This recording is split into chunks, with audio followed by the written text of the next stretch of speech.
correction first of all. My guest previously was Eli, and I'll learn that soon, I'm sure. But my guest right now is the Reverend Lois Kraft. May the Spirit of the Lord be with you. And also with you. Thank you. Good morning, my dear. Good morning. Now, what inviting and happy news do you have for us this morning? We try to always have a lot of happy news.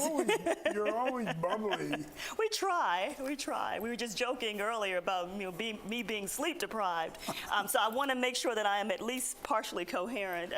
You are, always. But thank you so much. And certainly it's always good to be here to share with you and to share with... It's my pleasure, believe me. Thank you. And the community, of course. Yes. We have several events, and actually I want to kind of backtrack just a little bit and talk about one of the things that we've been doing. We've been doing a series on spirituality and art as a reflection of our spiritual journey. We've had 3 sessions, the 3 previous Tuesdays, and the final session is tomorrow. But last week, we focused on creative women, and specifically creative women in history, because March was Women's History Month. Mm-hmm. And we were just blessed to have Dr. Sarah McHugh, who is a professor at Georgetown University, and she's also co-founder of a site called the Remembering Site. And she shared a lot of information. She shared a lot of information about herself that, in terms of what has brought her to this point in her life. But she talked about the influence of poverty in her childhood and those people in her life that had been significant in terms of helping her to come up out of poverty and also to really excel. She has done work and continues to do work with the United Nations. As I mentioned, she is a professor.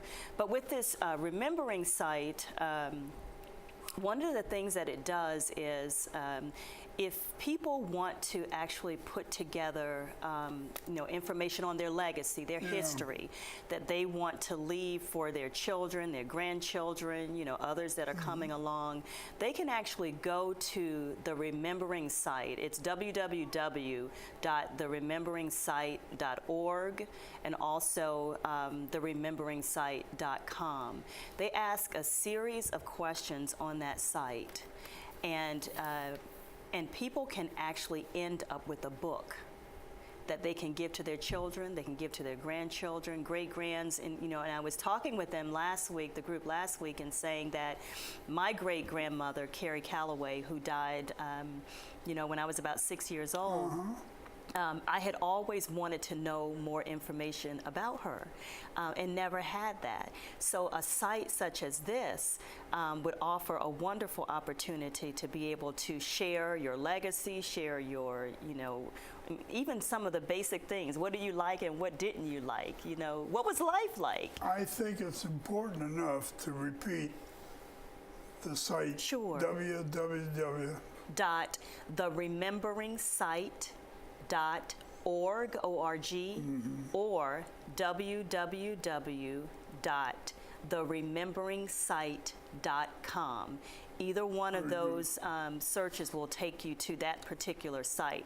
And in addition to that, she was also sharing that she's doing some really wonderful things in terms of creating online education for children who are in poverty areas. Oh, really? And it's had some huge financial backing. But it was just a pleasure to have her with us, and everybody that attended really enjoyed her, and we plan to bring her back in a couple of months just to be able to share. You mentioned that we have a session coming up tomorrow. Yes, we do. What time, where, and the subject? So tomorrow, it's the final in our 4-session series. It is using art to cope with grief. And we're actually using it as one of our faith, grief, and loss sessions. Really? But it's using art to cope with grief. It's going to be held in the Village Square Card Room from 10:30 until 12. So tomorrow from 10:30 to 12 in the Village Square Card Room, and it's specifically looking at healing through artistic expression. And certainly, you know, these past several weeks we've done a number of different things, and the projects that are coming out of this, and more importantly, the journey that people are kind of going on. We have these boards that everybody has been able to create.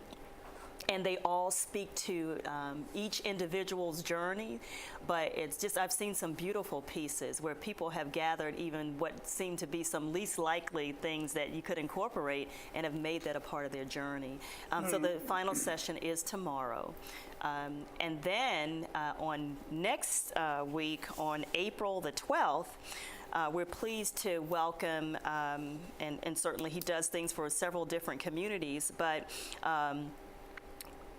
we're having a session on personal Egypt. How do we free ourselves?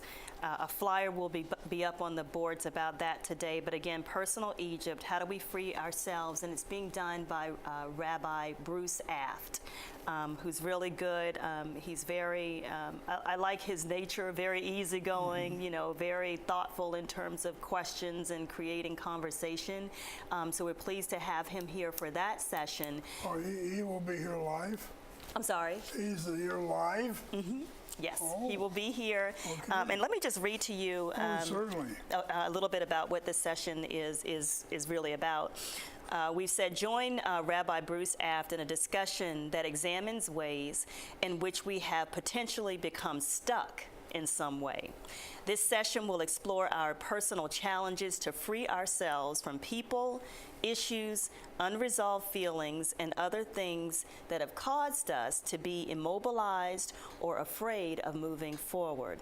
The goal is to discover and create a path to freedom wherever that freedom is needed. And certainly we're asking people to call Pastoral Ministries to sign up for that particular session. And then after that, Rabbi Aft will be back in the community.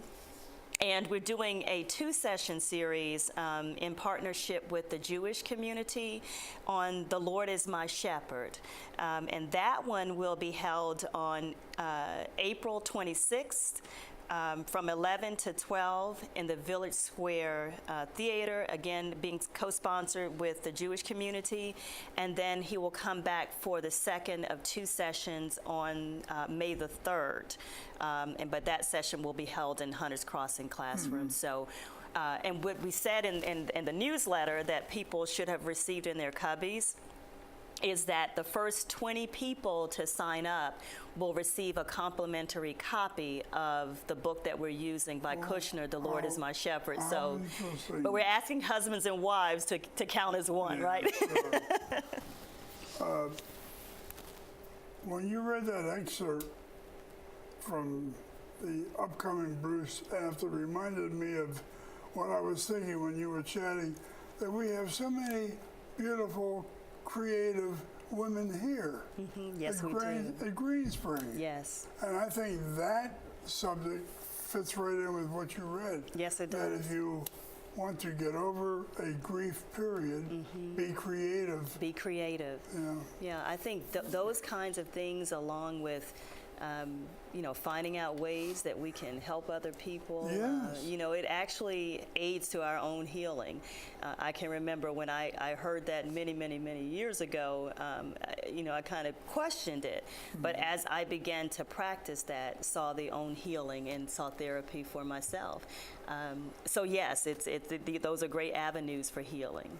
Do we have anything else that we're getting down? I just wanted to mention that the Catholic community is having its annual spring luncheon on April the 21st. And then a couple of things coming up, a few things coming up during the month of May. We have a faith, grief, and loss session. And these sessions are being continued because the residents that participated in the sessions that we had in November and December asked us to continue them. So we are offering that, and that information is in people's newsletters and certainly will be posted on the bulletin boards as we move closer to those dates. And then our National Day of Prayer will be on, it's always the first Thursday in May, and that one will be on Thursday, May the 5th, in the chapel at 1:30 p.m., and it's sponsored by the Interfaith Council. And then lastly, we're working on one other event for the month of May, and that is an interfaith concert where we're putting together a group of people from various faiths to come in and share their music, share their gifts in the chapel. So we're Won't really that looking be forward to something? that. Yes, yes. I think it will. Reverend Lois, you have given us so much. Very This good. morning. I'm glad. I'm glad. Now, will all of this appear at one time or another on the bulletin board or in the cubbies or both? Yes, in addition to the information being in their newsletters, which they should have gotten last Monday, All right. they'll also be on the boards, they'll be on the Village Bridge, they'll be in every avenue that we can communicate the Channel 6. information. Channel 6, definitely.